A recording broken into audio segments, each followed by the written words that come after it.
Hey, Abecedarian Garner kiddos and families.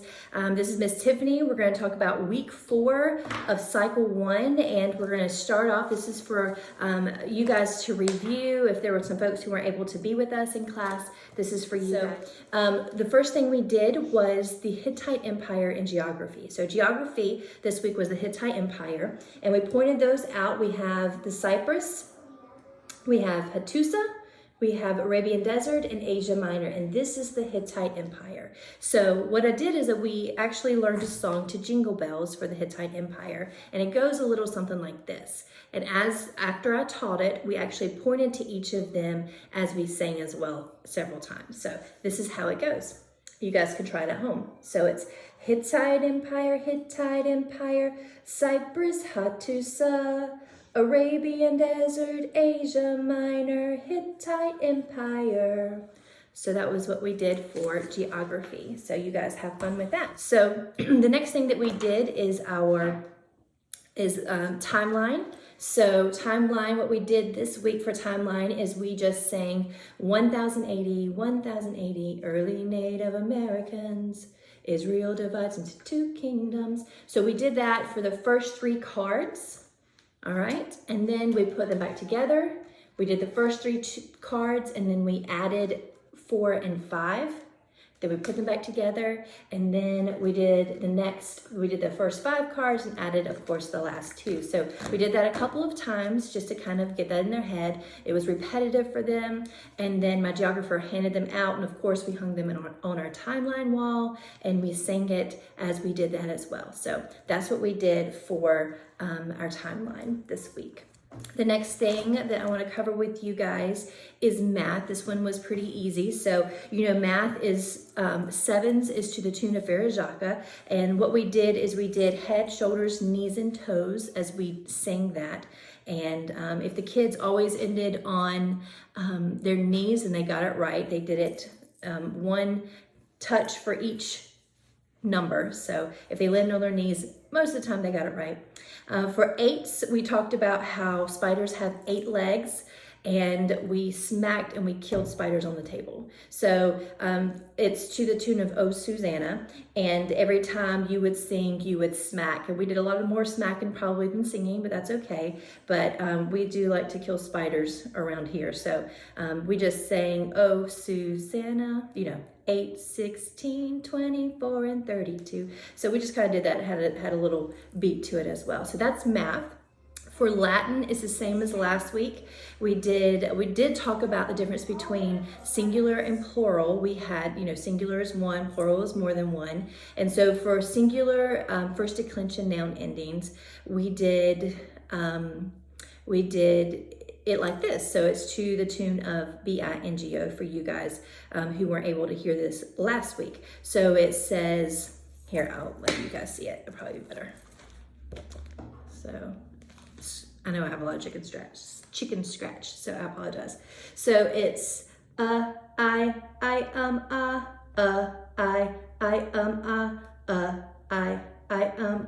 singular first declension, I autumn is as is, I autumn is as is, I autumn is as is, plural first declension. So that's what we did for our Latin, and we sing that, and you can have them shout it real loud, you can have them sing it real soft, have it sing it for their mom or their dad or for the little brother or little sister or whatever. So just to kind of get them doing some different stuff. So that was Latin. For English, we continue with our prepositions, and we did before, behind, below, beneath, beside. And what we did for those actions is this. So we said before, behind, below, beneath, which is way down here, beside. And we did that with our silly cube action cube.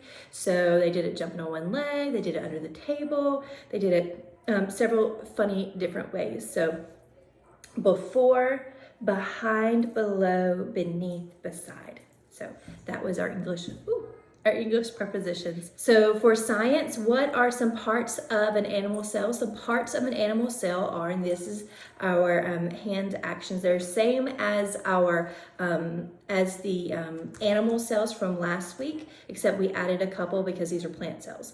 So what are some parts of a plant cell? Some parts of a plant cell are the nucleus, the cytoplasm, the vacuole, the mitochondria, the cell membrane, Golgi bodies, cell wall, and chloroplast. Okay, so that's nucleus, cytoplasm, vacuole, mitochondria, cell membrane, Golgi bodies, cell wall, and chloroplast. All right, so that's what our science. For history, we did some actions to that, and I'm going to back up a little bit because I think that you're going to need me to do that. So it's tell me about the 7 wonders of the ancient world. And the song, you know, the song is on your app or your CD, and it goes, the 7 wonders of the ancient world are pyramids of Giza, hanging gardens of Babylon, temple of Artemis at Ephesus, statue of Zeus at Olympia, mausoleum at Halicarnassus, Pharaoh's lighthouse at Alexandria, Colossus of Rhodes. And that goes up. So, and then they do that over and over again. So it's the 7 wonders, kind of do a circle in the 7 wonders of the ancient world are pyramids of Giza, so like a pyramid with your hands, hanging gardens of Babylon, so you just kind of let your arms hang, temple, T for temple, temple of Artemis at Ephesus, statue of Zeus at Olympia, so you're going to just do a Z with your hands, and I always do a little statue of Zeus at Olympia. I always kind of bring it down with the music, and then mausoleum at Halicarnassus. And then, so just kind of weigh in those. And then the Pharaoh's lighthouse. So you're just kind of being a light going around. So you're supposed to be standing up like a lighthouse. So Pharaoh's lighthouse at Alexandria, and then Colossus of Rhodes. So I kind of messed that up. So put your hand over here, take your arm and go boom, and then kind of make one step out. So that is history. So for our science, we talked about pollution, our hands-on science. We talked about pollution, and we talked about kind of what pollution was, because our kids this age really don't even know what pollution is. We talked about the different types of pollution. We kind of talked about some examples of pollution. Something that we didn't really get into that you may want to get into at home is just where does pollution come from? We talked a little bit about that, but maybe kind of expand on that. Or what are some ways that we can kind of stop pollution from happening, or keep pollutants out of our environment? So those are just some of the things that you can talk about at home. And what we did is we took some water and we put 2 drops of red food coloring, and we saw the clear water, and then, which is what our environment is supposed to be like, and then the pollutant was the red dye, and no matter how much water, and it totally changed the whole thing, and no matter how much water we poured in over top of it, everything was still red and polluted. So we kind of talked about that and how it's better for us not to put the pollution into our environment at all. We also tied it into our lives as Christians, or our lives in general as humans, and how, you know, we do all these good things, and how, but inevitably we sin. And it's kind of like pollution. We sin and we do these bad things, and because the Bible tells us that, you know, all have sinned and fallen short of the glory of God. And we talked about what that meant a little bit. And we talked about how sometimes we try to cover up our sin with more good works, and, you know, adding more water. And no matter what, that sin is still there. And the only thing that can truly make sin disappear is the blood of Jesus. So we kind of talked about that and kind of tied that in. And we took a look at Philippians 4:8-2, which is always a good verse for our kiddos. So I think that's it for science. So for hands-on art, we talked about abstract art. So that's week 4 for hands-on art for cycle 1 is abstract art. And we did several things. We discussed exactly what is abstract art.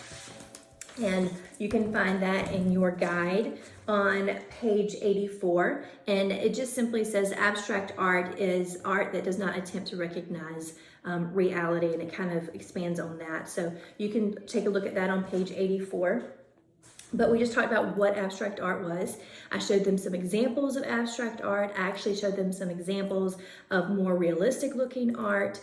And we just kind of looked at the difference and just allowed them to kind of realize what the difference was and what made abstract art.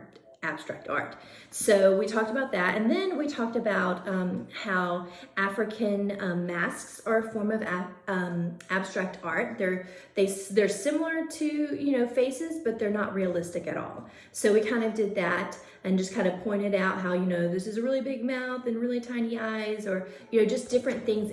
How abstract art sometimes emphasizes different pieces of the picture. And then I gave them some of these, and all of your kids did a beautiful job. So I gave them some kind of outlines, different outlines for this abstract, for their masks. And then we went through and we kind of did our own masks. So some of you have them at home and they're beautiful. Some of you, your kiddos allowed me to put them on our fine arts wall. So when you come in next week, make sure you check that out. And of course, whenever you're ready to take that home, feel free to grab that and take that home. So we just kind of compared what theirs look like to what these look like. So theirs look different than these, which is good. We wanted that to happen because it's their own kind of abstract art. So, but they drew inspiration from this. So that was pretty fun. So that's what we did for week 4 of CC cycle 1. If you have any questions, please don't hesitate to call me, text me, or email me. Have a great week, everyone. Have a blessed week.